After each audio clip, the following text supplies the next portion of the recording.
Dear student, Indian public higher secondary classes में आपका स्वागत है। हम रानू सर, आज हम लोग बात करेंगे पदार्थ के बारे में। ठीक है, किसके बारे में डिस्कस करना है? आज का हमारा टॉपिक है पदार्थ, जिसको मैटर बोला जाता है। ऐसी वस्तु जिसमें भार होता है, भार के साथ साथ उसमें स्थान घेरने की प्रवृत्ति होती है एवं अपने ज्ञान इंद्रियों द्वारा उसको महसूस करते हैं, वही आपका क्या कहलाता है? पदार्थ कहलाता है। ठीक है, पदार्थ को दो भागों में बांट दिया जाता है। पदार्थ को कितने भागों में बांट दिया जाता है? दो भागों में बांट दिया जाता है। पहला आपका होता है क्लासिफिकेशन ऑफ फिजिकल, दूसरा आपका होता है क्लासिफिकेशन ऑफ केमिकल। ठीक है, देखेंगे कितने भागों में बांट दिया जाता है? दो भागों में। पहला आपका होता है भौतिकी वर्गीकरण, भौतिकी वर्गीकरण। सेकेंड आपका होता है रासायनिक वर्गीकरण। भौतिकी वर्गीकरण का मीन्स क्या होता है? Classification of physical. सेकेंड आपका होता है क्लासिफिकेशन ऑफ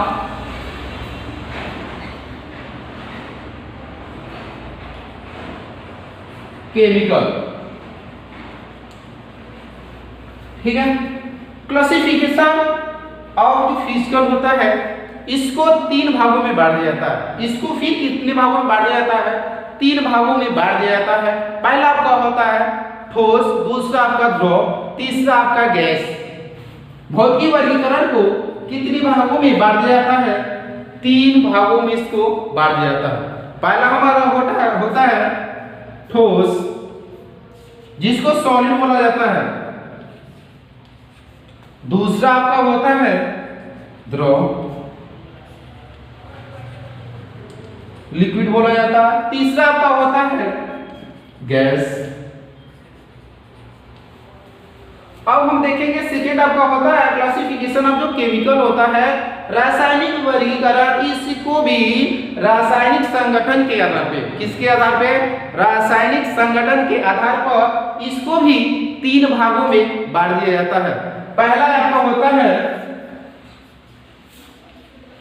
तत्व होता है। क्या होता है हमारा? तत्व, जिसको एलिमेंट बोला जाता है। दूसरा आपका होता है यौगिक, जिसको कंपाउंड बोला जाता है। तीसरा आपका होता है मिश्रण होता है, जिसको मिक्सचर बोला जाता है। अब हम ये देखेंगे जो आपका क्लासिफिकेशन ऑफ फिजिकल है, भौतिकी वर्गीकरण के बारे में हम जानेंगे। पहला आपका होता है ठोस होता है, दूसरा आपका क्या होता है? द्रव होता है, तीसरा आपका क्या होता है? गैस होता है। अब हम ये जानेंगे कि जो ठोस होता है, किसे हम ठोस कहते हैं? किसे हम ठोस कहते हैं? सेकेंड आपका क्या है? द्रव है। तीसरा आपका क्या है? गैस है। सॉलिड, लिक्विड, गैस, इसी के बारे में क्या करना है? हमें पढ़ना है। क्या होता है कि हम उस वस्तु को ठोस कहते हैं। ठीक है, सबसे पहले हम किसको डिस्कस करेंगे? सॉलिड। ठीक है, इसमें क्या आएगा? पदार्थ की वह भौतिक अवस्था, पदार्थ की वह भौतिक अवस्था जिसमें आयतन व आकार दोनों निश्चित होता है।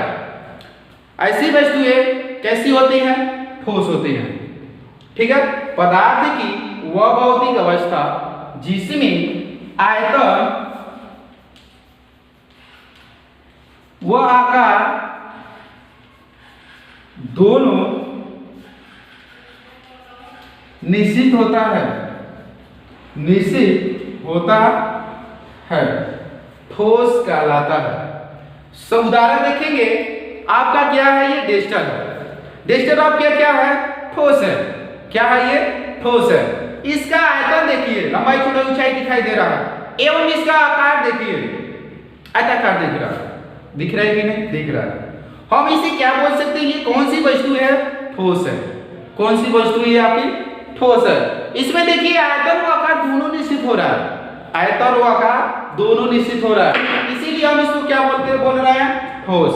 द्रव में देखेंगे जिसको लिक्विड बोला जाता है, पदार्थ की, ठीक है, पदार्थ की वह भौतिक अवस्था जिसमें आयतन क्या होगा आपका निश्चित होगा, लेकिन जो आकार होगा अनिश्चित होगा। लिक्विड में क्या होता है, पदार्थ की वह भौतिक अवस्था जिसमें आयतन तो क्या होगा आपका निश्चित होगा, आयतन निश्चित होगा, लेकिन आकार आपका क्या होगा अनिश्चित होगा, आकार अनिश्चित होता है। ऐसी वस्तु आपकी क्या कहलाती है, द्रव कहलाती है। उदाहरण में हम लेंगे, देखेंगे 1 लीटर वाटर लेते हैं, 1 लीटर वाटर लेंगे, ठीक है। ये जिस पात्र में रखेंगे उसमें इसका आयतन फिक्स होगा, निश्चित होगा कि हम इस पात्र में 1 लीटर वाटर लिए हैं। कितना लिए हैं, 1 लीटर वाटर लिए हैं। इस पात्र से वाटर को हम किसी सतह या कहीं भी फेंकने के बाद आपको ये दिखाई देगा उसका जो आयतन होगा वह निश्चित होगा कि हम 1 ही लीटर पानी को क्या कर रहे हैं, फेंक रहे हैं, लेकिन उसका जो आकार होगा वह निश्चित नहीं होगा। जब किसी सतह या कहीं भी हम वाटर को फेंकेंगे 1 लीटर तो उसका जो साइज होगा, जो आकार होगा वो क्या होगा, निश्चित नहीं होगा, ऐसे वैसे जा सकता है, ठीक है। सेकंड उदाहरण लेंगे द्रव के, तो आपका जो दूध होता है जिसको मिल्क बोला जाता है, हम किसी भी पात्र में उसको अगर 1 लीटर ले लिए हैं, ठीक है, हम जिस पात्र में रखे उसमें उसका आयतन कितना होगा, 1 ही लीटर होगा, लेकिन दूसरे पात्र में अगर फिर डाल दे, चौड़ा पात्र है, ठीक है, 1 ही लीटर डाल रहे हैं, लेकिन दूसरे चौड़े पात्र में डाला है तो उसका जो सतह होगा, जो आकार होगा वो उसमें क्या हो जाएगा, बढ़ जाएगा। मतलब ये आयतन तो निश्चित हो रहा है, लेकिन आकार उसका क्या हो जा रहा है, अनिश्चित हो जा रहा है। इसीलिए ऐसी वस्तु को हम लोग क्या बोलते हैं, द्रव बोलते हैं, ठीक है, कि पदार्थ की वह भौतिक अवस्था जिसमें आयतन तो निश्चित होता है, लेकिन आकार आपका क्या होता है, अनिश्चित होता है। उदाहरण में वाटर हो जाएगा, मिल्क हो जाएगा, मिट्टी का तेल आप लोगों ने नाम सुना होगा। ये सब किसके उदाहरण है, ये सब द्रव के उदाहरण हैं। आपको समझ में आ गया होगा कि द्रव आखिर किसे कहते हैं। अब हम ये देखेंगे, तीसरा आपका होता है गैस। तीसरा आपका क्या होता है, गैस। गैस के बारे में डिस्कस कर रहे हैं, देखते हैं क्या होता है, आयतन व आकार क्या होता है, किस प्रकार होता है, किस वस्तु को हम गैस कहते हैं। इसमें क्या होता है, गैस में पदार्थ की वह भौतिक अवस्था, पदार्थ की वह भौतिक अवस्था जिसमें आयतन व आकार दोनों अनिश्चित होता है। आयतन व आकार दोनों क्या होता है, अनिश्चित होता है। हम जिस पात्र में गैस को डालते हैं, जिस पात्र में हम गैस को डालते हैं, उस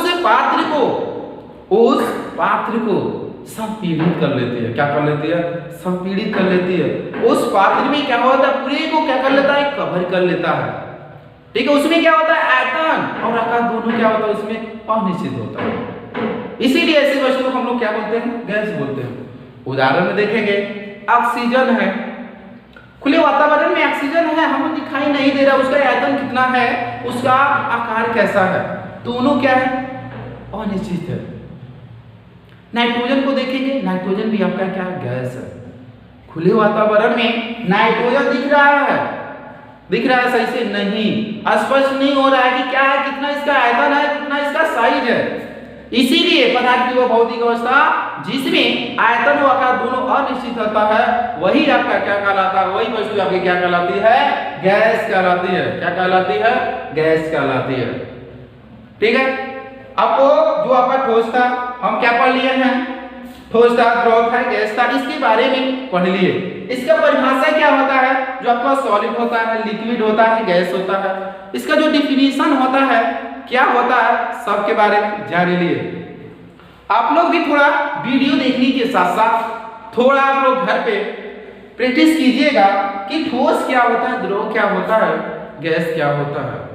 जो आपको हम बताए हैं थोड़ा बहुत दिमाग दौड़ा के कोशिश कीजिएगा और उसको सोचिएगा, विचारिएगा और समझने की कोशिश कीजिएगा कि आपका ठोस वस्तु कौन सी होती है, द्रव क्या होता है, गैस क्या होता है। तो आप लोगों की इस वीडियो में अगर आप देखेंगे ध्यान से, इस वीडियो को अगर आप ध्यान से देखेंगे तो आपको कुछ नया चीज सीखने को मिलेगा। और उसके साथ साथ अपने दिमाग का जो आपका माइंड है उसको आप क्या करेंगे, दौड़ाएंगे। दौड़ाने के साथ साथ सोचेंगे, विचारेंगे कि आपकी आंखों के सामने अनेकों वस्तुएं दिखाई देती हैं। आपकी आंखों के सामने अनेकों वस्तुएं दिखाई देती हैं। कोई ठोस है तो कोई द्रव है तो कोई गैस है तो क्यों है, होने के साथ साथ क्यों हम कह रहे हैं ये ठोस है, क्यों कह रहे हैं ये द्रव है, क्यों कह रहे हैं ये गैस है। क्योंकि आपको पता है कि ठोस किसे कहते हैं, द्रव किसे कहते हैं, गैस किसे कहते हैं। तीनों का डिफिनेशन आपको पता होगा। तो खुले वातावरण में जितनी भी वस्तु आपको दिखाई देती है कि ठोस कौन सी है, गैस कौन सी है और द्रव अवस्था में कौन से है, तब आसानी से क्या कर सकते हैं, पहचान सकते हैं।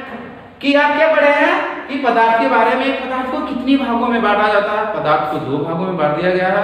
क्लासिफिकेशन आपका फिजिकल होता है जिसको भौतिक वर्गीकरण बोला जाता है। सेकेंड आपका होता है क्लासिफिकेशन ऑफ केमिकल होता है जिसको रासायनिक वर्गीकरण बोला जाता है। फिर हम क्या किए हैं, भौतिक वर्गीकरण के बारे में जानने की कोशिश किए हैं। इसको कितने भागों में बांट दिया जाता है, 3 भागों में बांट दिया जाता है। पहला आपका होता है सॉलिड होता है, दूसरा आपका लिक्विड होता है, तीसरा आपका गैस होता है। मतलब एक ठोस आखिर किसे कहते हैं, अभी भी बताया है कि पदार्थ की वह भौतिक अवस्था जिसमें आयतन व आकार दोनों आपका क्या होगा, निश्चित होगा। वही वस्तु आपकी क्या कहलाएंगे, ठोस कहलाएंगे। और द्रव में क्या बताया है, पदार्थ की वह भौतिक अवस्था जिसमें आयतन तो आपका निश्चित होगा लेकिन आपका आकार क्या हो जाएगा, अनिश्चित होगा। ऐसी वस्तु आपकी क्या कहलाएंगी, द्रव। गैस को भी बताया है कि पदार्थ की वो भौतिक अवस्था जिसमें आयतन व आकार दोनों क्या है, अनिश्चित है। न ही आयतन निश्चित है न ही आकार, दोनों क्या है, अनिश्चित है। ऐसी वस्तु आपकी क्या कहलाएंगी, गैस कहलाएंगे। अब हम थोड़ा सेकेंड वाले के बारे में डिस्कस करेंगे जो होता है क्लासिफिकेशन आपका, जो आपका केमिकल होता है। ठीक है, यही पदार्थ है। पहला आपका भौतिक था, दूसरा आपका रासायनिक। रासायनिक में जाएंगे क्लासिफिकेशन, और जब केमिकल के बारे में पढ़ेंगे, रासायनिक वर्गीकरण के बारे में, तो आपका क्या हो जाएगा, इसको भी कितने भागों में बांट दिया जाता है, रासायनिक संगठन के आधार पे। जब देखेंगे कि रासायनिक, देखिए रासायनिक संगठन के आधार पे इसको कितने भागों में बांट दिया जाता है, 3 भागों में बांट दिया जाता है। ठीक है, कितने भागों में, 3 भागों में। पहला आपका क्या होता है, तत्व होता है, दूसरा आपका क्या होता है, यौगिक होता है, तीसरा आपका क्या होता है, मिश्रण होता है।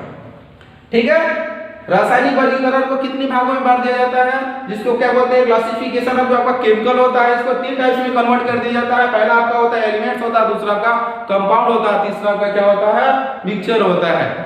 आपको 8 में है, 8 तक इतनी आपके लिए बहुत जरूरी है कि आपको जितना बताया कि ठोस, द्रव, गैस, और आपको रासायनिक वर्गीकरण के बारे में कि ये तत्व होता है, यौगिक होता है, आपका जो मिश्रण होता है। ठीक है, अगर आप इतने ही अध्ययन कर लिए, इतने ही के बारे में सोच विचार लिए आखिर ये क्या चीज होती है, तो आपके लिए बहुत बेहतर होगा। क्योंकि यही टॉपिक आपका अगले क्लास में जब जाएंगे 9th में, तो आपको लेसन मिलेगा कि पदार्थ आखिर होता क्या है। जब पहले से क्लास 8 में पढ़े रहेंगे पदार्थ के बारे में ये चीज होता है, तो 9th में जाएंगे तो आपको कोई दिक्कत नहीं होगा, क्योंकि आपको बेसिक क्या होगा, आपका क्लियर होगा।